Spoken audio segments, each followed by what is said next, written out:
I'm Robin Seitzman, Director of Education and Epidemiology Research for Densebreast-info.org. Today, I'm going to review our recent study entitled Radiologic Technologist and Radiologist Knowledge Gaps About Breast Density, revealed by an online continuing education course, which was published in July in the Journal of Breast Imaging and was supported by a grant from the American Cancer Society. First, a bit about our course. Our course, entitled Breast Density, Why It Matters, is a web-based course based on our website content to educate providers about breast density and its risk and screening implications in order to help prepare them for patient-provider conversations. The course, which has been marketed largely to the radiology community, has been administered by the International Center for Postgraduate Medical Education and has been continuously available online since November 2016. It's certified for 2 AMA and 2 ARRT credits. The course collects demographic information, including professional degree, gender, age, years in practice, specialty, and reason for taking the CME course. It includes a monograph on breast density, breast cancer risk and screening, a post-test to assess knowledge, and a course evaluation to provide feedback. We've had nearly 4,000 participants take the course to date. The objective of the study was to identify provider knowledge gaps and their predictors revealed by an ongoing breast density CME course marketed to the radiology community to better direct educational efforts. The study population included course registrants from November 2nd, 2016 to December 31st, 2018. The data collected included demographics, including professional degree, gender, age, years in practice, and specialty. The post-test survey included 20 multiple choice questions covering breast cancer risk factors, breast density and its risk and screening implications, risk model use, risk-based screening recommendations, and screening technologies. Since launch, 4 post-test questions were modified, which resulted in a reduced sample size available for analysis of those questions pre- and post-modification. For this reason, you'll see some differences in sample size as we go through the results. The outcomes measured included the identification of knowledge gaps, which were defined as questions for which more than 25% of respondents answered incorrectly, as well as predictors of knowledge gaps. Today, we will focus on the main outcome, which was identification of knowledge gaps. This flowchart depicts how we arrived at our analytic sample. Respondents were permitted to take the course up to 3 times to receive a passing score, which resulted in 2,781 records. For those taking the test more than once, the first attempt was kept for analysis. After removal of multiple post-test attempts, there were 2,359 unique course registrants. Of those, 1,649 had complete post-test and demographic data and comprised the analytic dataset. In terms of baseline characteristics, 226, or nearly 14% of the analytic sample were physicians, and 1,423, or nearly 87%, were technologists or other non-physicians. Over half of both physicians and technologists and non-physicians were in practice for more than 20 years, and over 90% each specialized in radiology. The median post-test score was 90% for physicians and 80% for technologists and non-physicians. The first knowledge gap identified relates to dense breasts and additional screening. The question read, if the mammography report indicates the patient has heterogeneously dense breasts, which of the following is true? Just 72% of physicians and 56% of technologists or other non-physicians correctly selected the mammogram report may be negative, normal, or benign. Alternatively, 27% of physicians and 41% of technologists and other non-physicians indicated that they would refer the patient for additional screening. Now, deciding to refer a patient automatically for additional screening based on mammographic density alone is not necessarily wrong and reflects opinion and some local practices. Currently, however, no national screening guidelines recommend supplemental screening based on breast density alone, and there's no standard language in density and formulas on this issue. Therefore, formal comprehensive risk assessment is important to inform appropriate supplemental breast cancer screening recommendations that are based on a patient's overall risk profile. There was also significant misunderstanding regarding the association of age with lifetime breast cancer risk. When asked the question, as a woman gets older, and the choices were lifetime risk of breast cancer decreases, 10-year risk of breast cancer decreases, lifetime risk of breast cancer increases, or 5-year risk of breast cancer decreases. Just 56% of physicians and 52% of technologists and other non-physicians recognized that as a woman gets older, her lifetime risk of breast cancer decreases, whereas roughly 40% of both physicians and technologists and non-physicians mistakenly believed that lifetime risk increases with age, just as shorter-term 5 and 10-year risk do. This graph shows the relationship between lifetime risk and 10-year risk with increasing age.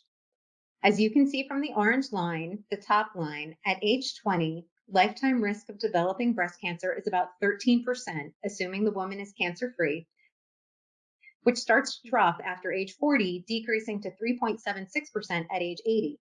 Conversely, 10-year risk, depicted by the red line, the bottom line, is low at 0.07% at age 20, steadily increasing to 4.09% at age 70, which then slightly drops at age 80, becoming similar to the lifetime risk at that age. The American Cancer Society guideline recommends a 20 to 25% lifetime risk threshold for recommending supplemental screening with MRI. Therefore, understanding the inverse association of age with lifetime risk is important in appreciating changes in risk prediction over time for an individual patient and potentially reducing the inappropriate use of screening MRI in elderly women. There was also confusion regarding risk models.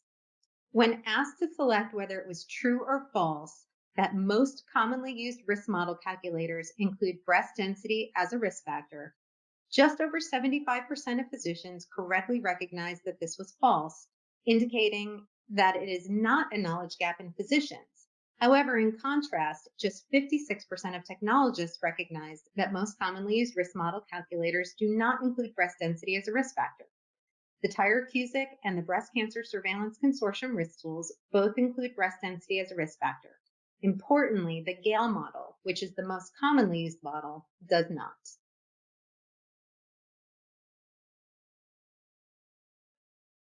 Another knowledge gap regarding risk models involves a misperception regarding appropriate use of the Gail model, which is again the most commonly used model. When asked to select if it was true or false, it is appropriate to use the Gail risk model to assess if a patient is high risk for MRI screening or genetic testing. Approximately 1/3 of both physicians and technologists and non-physicians incorrectly believed that it is appropriate to use the Gail risk model to determine if a patient is high risk for the purposes of MRI screening or genetic testing. The Gail model provides 5-year and lifetime risk estimates for developing breast cancer. The model includes age at menarche, age at first live birth, number of first-degree relatives with breast cancer, prior benign biopsies, prior atypical biopsy, and race and ethnicity as risk factors. This model should be used to estimate risk for considering use of risk-reducing medications such as tamoxifen, but importantly, because it does not include detailed first and second-degree family history, it should not be used to assess risk for purposes of screening MRI or genetic testing. Models that can be used for this purpose include those that rely on detailed family history, such as the Tyrer-Cuzick, BRCA Pro, Klaus, Boadicea, and the PEN2 model. In addition to risk model use, there were also knowledge gaps regarding high-risk screening recommendations. When given the scenario of a 29-year-old woman who knows she has disease-causing BRCA1 and BRCA2 mutations in her family, but has not herself been personally tested, you should recommend. Just 69% of physicians and 52% of technologists correctly selected screening contrast enhanced MRI. Over 30% of physicians and over 40% of technologists instead selected screening mammography beginning at age 30. The American College of Radiology recommends annual MRI screening in the following subgroups of women considered to be at high risk for breast cancer. Those with disease-causing mutations, including BRCA1, BRCA2, or other disease-causing mutations, should begin annual MRI between the ages of 25 and 30, with annual mammography beginning at age 30. There is some evidence that mammography may confer less of a benefit in BRCA1 carriers, and therefore the ACR suggests that BRCA1 carriers may consider delaying mammography until age 40 only if they receive contrast-enhanced MRI annually, starting at age 25. Women with prior test or mantle radiation therapy before age 30 should also begin annual MRI between the ages of 25 and 30, with annual mammography starting at age 25 or 8 years after radiation therapy, whichever is later.